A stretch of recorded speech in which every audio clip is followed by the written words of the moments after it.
बच्चों को नमस्कार।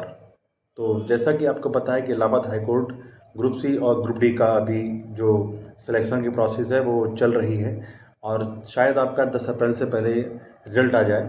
और इससे पहले मैंने एक एक्सपेक्टेड कट ऑफ का ग्रुप सी का वीडियो बनाया था, लेकिन पता नहीं वीडियो कहाँ मिस हो गया वो। और सही बच्चों कह रहे थे भैया वीडियो बना दिए, लेकिन मैंने बनाया था बट पता नहीं कहाँ चला गया। खैर कोई बात नहीं। तो आज हम बात करेंगे इलाहाबाद हाईकोर्ट ग्रुप सी की कट ऑफ के बारे में। क्या एक्सपेक्टेड कट ऑफ होती कितनी जा सकती है। देखो, इससे पहले जब प्री की कट ऑफ आई थी तो उस टाइम मैंने बता दिया था आप लोगों को कि जिन बच्चों के जनरल में 85 से नीचे नंबर हैं वो प्री में, तो वो अपनी सोच लें कि सिलेक्शन शायद नहीं हो पाएगा उनका, टाइपिंग के लिए ना बुलाया जाए। तो हुआ भी वही था कि उन लोगों का जिनके 85 के 86 नंबर पे कट ऑफ चली गई, अनरिजर्व की cut off Allahabad high court की। और उसके बाद में कट ऑफ अनएक्सपेक्टेड थी और पेपर इजी था, तो कट ऑफ इजीली जाती ही है हाई। इसके अलावा हाईकोर्ट में आपने देखा ही होगा, हमेशा पहले का भी ट्रैक रिकॉर्ड अगर देखेंगे तो पेपर थोड़ा सिंपल आता है, कट ऑफ हमेशा हाई आती है। बाद में टाइपिंग में भी बच्चे अच्छा कराते हैं तो फाइनल भी कट ऑफ थोड़ी सी हाई चली जाती है।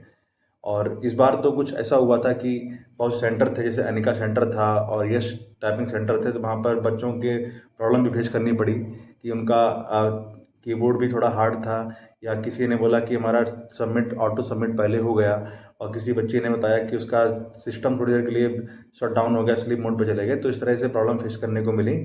लेकिन ऑल्दो इन सारी चीज़ों के होने के बाद में भी बच्चे ने कुछ बहुत से बच्चे थे जिन्होंने टाइपिंग निकाली, और उनका ये कहना था कि अब क्योंकि उनकी टाइपिंग नहीं निकल पाई इसलिए ये विवाद कर रहे हैं, ये फालतू में वहाँ पर हंगामा काट रहे हैं। मेरी टाइपिंग अच्छी है। बहुत से बच्चे सामने से निकल के भी आए थे, चाहे वो अनिका हो, चाहे वो यश हो, चाहे वो कोई भी हो। वहाँ पर हर जगह पर दो तरह के बच्चे सामने देखने को मिल रहे थे। तो जो एक लोग आरोप लगा रहे थे इस चीज़ का कि धांधली हुई है या टाइपिंग में थोड़ी गड़बड़ी हुई है, कीबोर्ड ठीक से नहीं दिए गए। बाकी कुछ बच्चे ऐसे भी थे जिन्होंने कहा कि नहीं, कीबोर्ड हम लोगों ने डिमांड की कीबोर्ड चेंज किए जाएँ, तो कीबोर्ड बाद में चेंज भी किए गए। और इस तरह से मतलब ये था कि टाइपिंग अच्छी भी बच्चों की, खराब भी हुई। तो दोनों तरह से हम लोगों को वहाँ पर कैंडिडेट देखने को मिले जो बोल रहे थे कि टाइपिंग अच्छी भी खराब हुई। तो अगर अब यहाँ पर देखा जाए कि बहुत से बच्चे कह रहे थे कि हम हाई कोर्ट जाएंगे, हम केस करेंगे, हम अपील करेंगे। तो इस चीज़ को लेकर बच्चों ने एक को अपने वकील भी हायर कर लिया है, सुनने में आया था, और पटिशन डालने के लिए घूम रहे थे। तो मैंने सारे बच्चों से मना कर दिया था कि भाई ये एडिशन पटिशन चक्कर ना पड़े, आप आगे तैयारी करिए। कोई रीटाइपिंग नहीं होगी, कोई री एग्ज़ाम नहीं होगा, ये ऐसे चलता रहा है, ऐसे चलता रहेगा। तो फालतू में आपने पैसे भी ख़राब करेंगे, टाइम भी ख़राब करेंगे। तो इससे अच्छा ये कि आप जो आपके साथ में हुआ ठीक है, गलत हुआ जो भी हुआ, आप अगर नहीं टाइपिंग अच्छी हो पाई तो आप छोड़िए, आगे बढ़िए, आगे तैयारी करिए। तो इसमें क्या था कि बहुत बहुत सारे बच्चे ऐसे भी थे जिनके 95 95 94 96 नंबर तक थे, उनकी टाइपिंग नहीं निकल पाई। और जिनके नंबर मैंने आपसे पहले बोल दिया था, बहुत जब मैंने एक वीडियो बनाया था इससे पहले, कि अगर आप इलाहाबाद हाई कोर्ट में बॉर्डर पे भी हैं तो आप ये ना सोचिए कि आप बाहर हैं।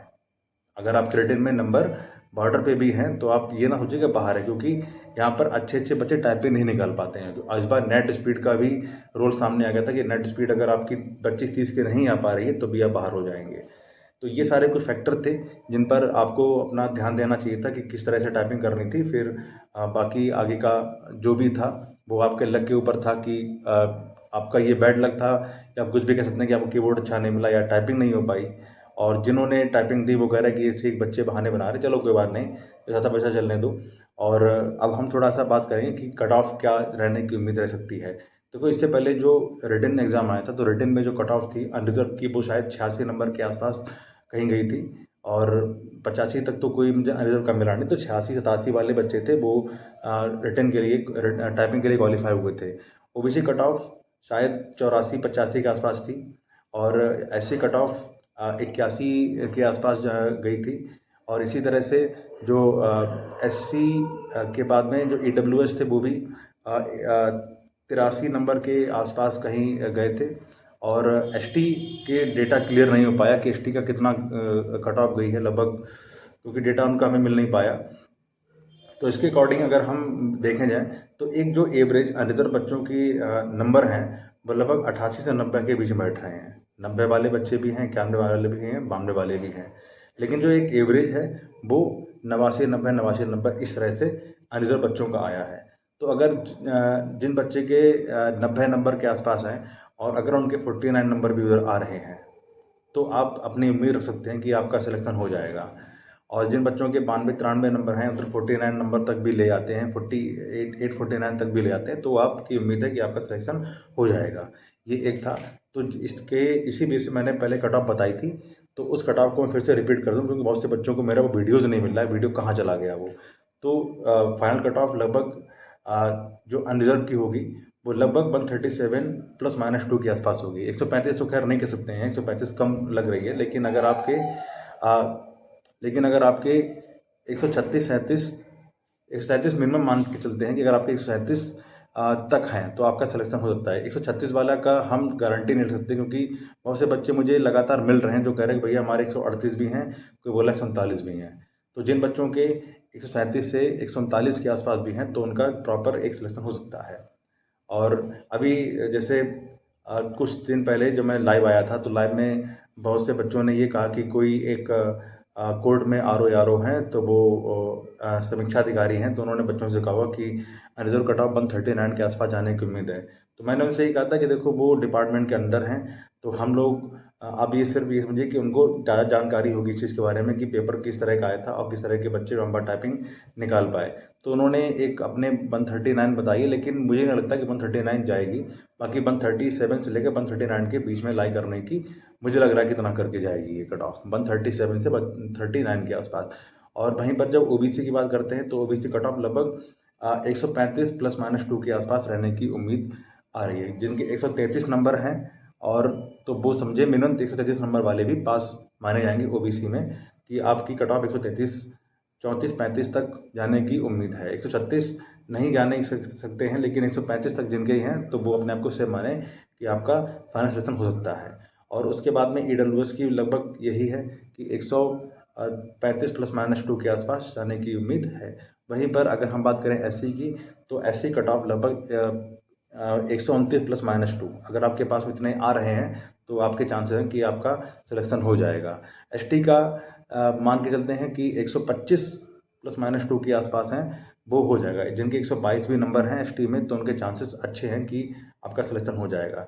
और वही लगभग पेड अप्रेंटिस का भी है कि पेड अप्रेंटिस में ईडब्ल्यूएस का रिजर्व का अगर आपके नंबर लगभग 136 ±2 के बन रहे हैं तो आपके पास पूरे पूरे चांस हैं कि आपका सिलेक्शन हो सकता है। उसके बाद में ओबीसी और ईडब्ल्यूएस का 136 ±2, इनका भी 136 135 134 के आसपास हैं, तो आपका सिलेक्शन हो सकता है। 134 तक अगर हैं आपके तो आप पेड अप्रेंटिस में आपका हो जाएगा। उसके बाद में एससी कट ऑफ लगभग 126 के आसपास अगर आपके बन रहे हैं तो आपका सिलेक्शन हो जाएगा। और एसटी कट ऑफ अगर आप 122 से 23 के आसपास हैं तो आपका सिलेक्शन चांसेस हैं कि आपका हो जाए। ये एक डाटा मैंने देखा था, बहुत से बच्चों ने लाइव पर मेरे बताया कि मेरे इतने नंबर हैं, उसके अकॉर्डिंग मैंने बताया है। और एवरेज जो जनरल के बच्चे हैं वो लगातार बोल रहे हैं, शायद अब बच्चे देखो झूठ तो नहीं बोलते हैं, जब फाइनल सेशन की बात आ गई तो वो बोल रहे हैं कि भैया मेरे 138 बन रहे हैं। 138 वाले बच्चे बहुत मिल रहे हैं मुझे, ऐसी बात नहीं है, 137-38 तक बहुत मिल रहे हैं। तो जनरल कट ऑफ थोड़ी सी अच्छी खासी फाइट होने वाली है। 138-139 तक जाने की उम्मीद है। और जिन बच्चों की 92-93 जो है 95 नंबर भी थे, लेकिन उनकी टाइपिंग अच्छी नहीं हो पाई, तो उसके लिए अब कुछ कर नहीं सकते हैं कि आप लोग देखो, ये एनटीए ऐसे ही काम करती है। इसका पुराना ट्रैक रिकॉर्ड आप देखेंगे तो कुछ नहीं हुआ, और इनके पास में हमेशा टाइपिंग आती है।